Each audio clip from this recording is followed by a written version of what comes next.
Welcome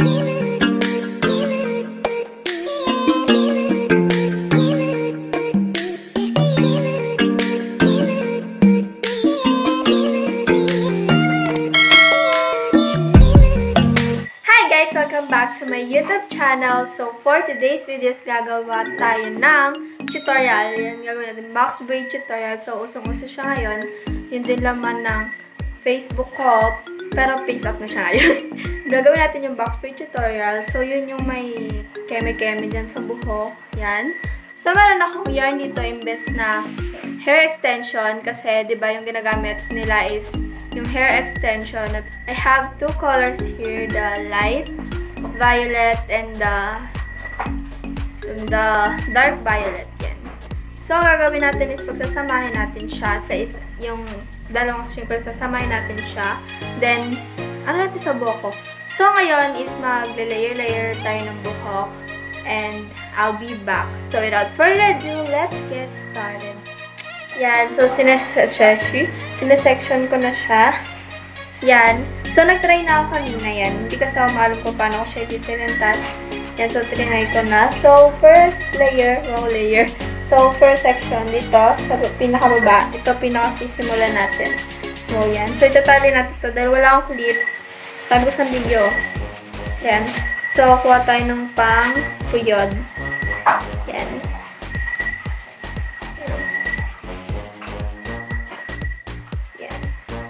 Panira yung bangs. So, ganito natin siya para hindi sumayad. Wala kasi tayong clip. Grabe yung bangs yan. Yan.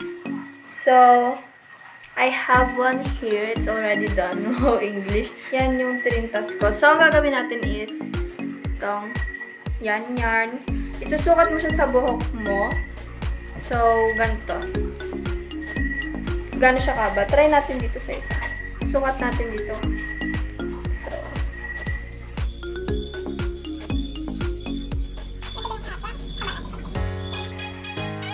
Para lang natin. Then, gagawin ko is dadablihin ko siya.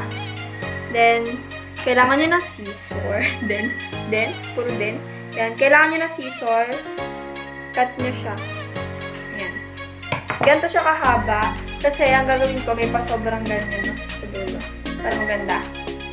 Kuha din kayo ng light violet. Hindi ko alam kung kasha ito sa buhok ko. Pero, hopefully, sana kasha. So, ano ba yung so na yan? Sukat ulit natin siya. Yan, ganyan kahaba. And then, cut ulit dito. Ay, dadalawahin niya pala siya.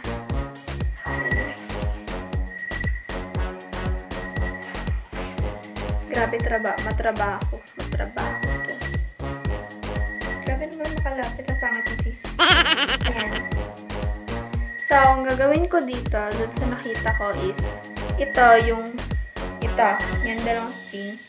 Ang gagawin mo dito sa violet, ang gagawin ko dito, ipapasok ko siya dito. Then, papapantayin ko siya. Yan.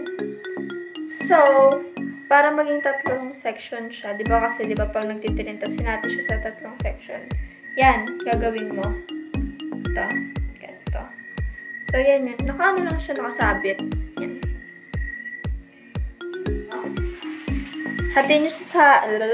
Hatiin nyo siya sa tatlo.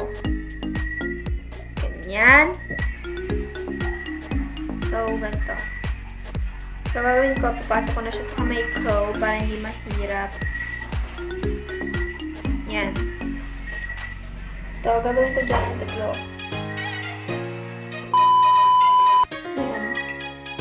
Then, pasok nito, yan yung pinaglagyan nyo. Yan, tama ba? O, tama, yan. So, next nyo gagawin dyan, pilantas nyo na. Ganun lang siya kadalay.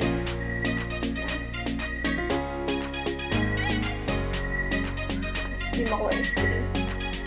Yan. Sasarabit-sabit kasi. Yan. Ganito ko siya gawin. It depends naman sa inyo kung paano nyo siya itipirintas.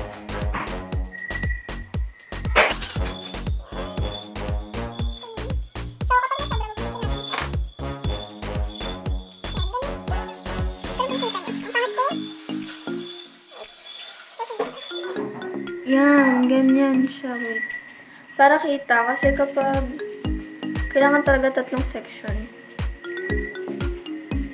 Hindi pa naman pantay yung buko sa pal. Yan. Kaya na bahala magtirintas. Ganito ako magtirintas. May ba bang way ng pagtitirintas? Yan. So, hindi ako nakatingin sa lens. Kasi nakatingin ako sa screen. Tinitingnan ko yung tirintas ko.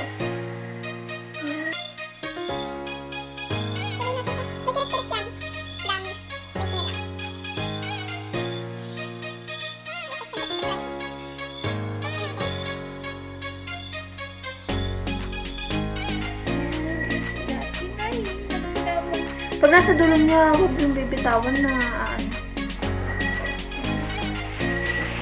tuloy. Yan! Ha? No, wait. Lagyan muna natin sandiyo. Wait, lagyan natin sandiyo. Saan na sandiyo? Ito. Yan. Hindi kasi diretso ko pang ito. Nalagyan ba? Lalayan mo natin para hindi tumirik. Hindi ko alam kung kita niya. Pero ang dami na sabit. Yan. Yan. Pero yan. Wait, ayusin natin. Hala. Hindi ka marunong magtirin kasi. Hala, nagsabit-sabit. Yan. Kapag nakarating na dyan, masyado pala mahaba.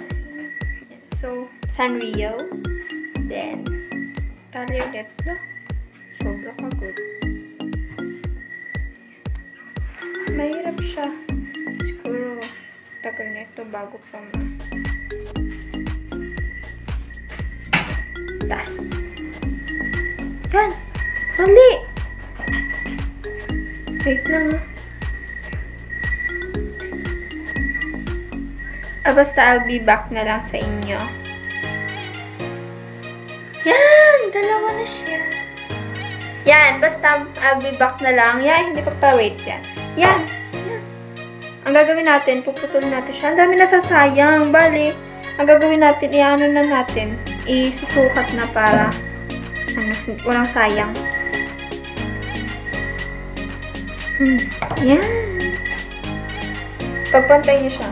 Pantay ba? Ano pantay? Dugin ka ba? So, I'll be back kapag nandito na tayo siguro.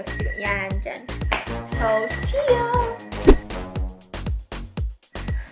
Yan. Ito pa na nagagawa natin. So, ayusin natin yung mamaya kasi hindi pa siya ayos. So, ito. So, kasi ganito yan, guys. Puro so. Kasi, nagkulang yung yarn natin. Bali, ang magagawa ko na lang, 3 dito sa magkabilang gilid. So, ang mangyayari yan, gagawin natin ito siopaw.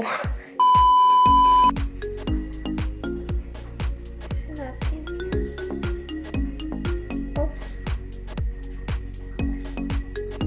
Hirap niya.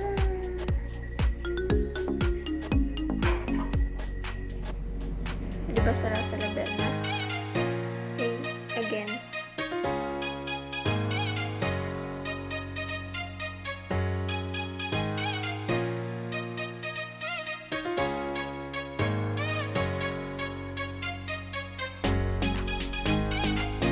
So guys, hindi ko na pinakita sa inyo kung paano ko ginawa ito nasa harap. Yan. So, ganun lang din naman ang ginawa ko. Nilagay ko siya dito. Yan. Pero ang ginawa ko dito sa una, nilagay ko sa Rio kasi mahirap siyang i-tirintas kapag hindi siya nilagyan. So, sinipit ko siya sa Rio kaya siya nakaganyan. Pero dahil nakaganto yan. So, ngayon pa lang natin ito ginawa kasi ngayon pa lang ako nakabili ng yarn. So, i-montage natin siya para makita nyo. So, hanggang dito yan eh. Hindi ba kung hindi kita? Basta ganun siya kahaba.